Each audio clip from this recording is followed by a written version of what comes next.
বাঁচাও ইমান বাঁচাও দেশ। আমরা আজকে যে বিষয় নিয়ে উপস্থিত হয়েছি, আমাদের 4টি বিষয় নিয়ে হেফাজতে ইসলাম বাংলাদেশ আজকে মহাসমাবেশ ডেকেছে।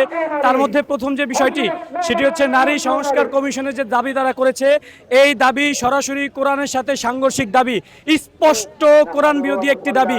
বাংলাদেশকে তারা পশ্চিমা দেশ হিসেবে গড়তে চায়, বাংলাদেশকে তারা পশ্চিমাদের রূপরেখা দিতে চায়। আমরা সুস্পষ্টভাবে বলতে চাই, বাংলার জমিনে শাহজালালের এই বাংলাতে 92% মুসলমানের এই বাংলাদেশে নারী সংস্কার কমিশন নামক কোন কমিশন বাস্তবায়ন করতে দেয়া হবে না, হবে না, হবে না। ডক্টর ইউনূস সাহেব তার নিজের ভেরিফাই পেজে এটা তিনি প্রকাশ করেছেন।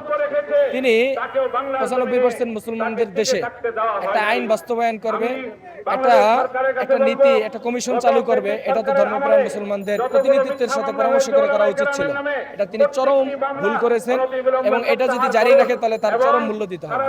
আমরা কখন এই দেশে আন্দোলনের জন্য নেমেছি, আমরা শুধু তখনই নেমেছি যখনই আমাদের বিষয়গুলো ইসলামের সাথে সংঘর্ষ হয়ে গিয়েছে।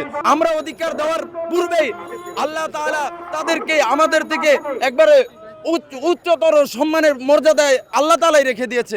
এখন তারা চাচ্ছে যে এই কোরআনের বিরোধী আকারে, কোরআনের সাথে সংঘর্ষ হয়ে এটাকে ইসলামীভাবে ইসলামের আইনের বিরুদ্ধে গিয়ে তারা আইন ব্যবস্থা চালু করতে চাচ্ছে। বান্ডেল থাকলে প্রতি সেনমানিতে টাকা বাঁচবে। বিকাশ সেনমানি বান্ডেল কিনে জিতুন প্রতি লেনদেনে।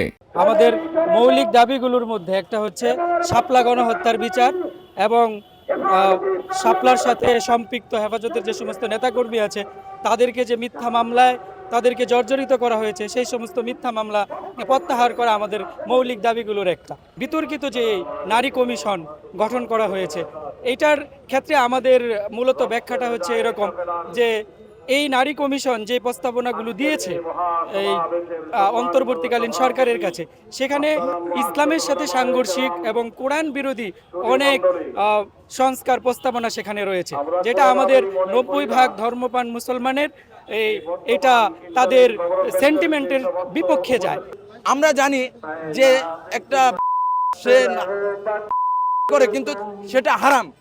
আমার কথা হলো যে সে এটাকে হারাম মনে করে করুক, আমার কোনো সমস্যা নাই, কিন্তু সে যখন এটাকে হালাল মনে করে এটাকে হালাল বাস্তবায়ন করতে আসবে তখন আমার ইসলামের সাথে সংঘর্ষ হয়ে যাবে। তখন আমরা একাকি বসে থাকতে পারি না ঘরে। এই আক্ষেপ এবং এই বেদনা নিয়ে আমরা এখানে এসেছি। এইখানে যারাই ইসলামকে মোকাবেলা করার জন্য, ইসলামের এই যে আইনগুলো আছে এগুলোকে মোকাবেলা করার জন্য যারা এই দেশের মধ্যে 90% মুসলমান রাষ্ট্রের মধ্যে দাঁড়াইছে, তারা কিন্তু এখানে টিকে থাকতে পারে নাই।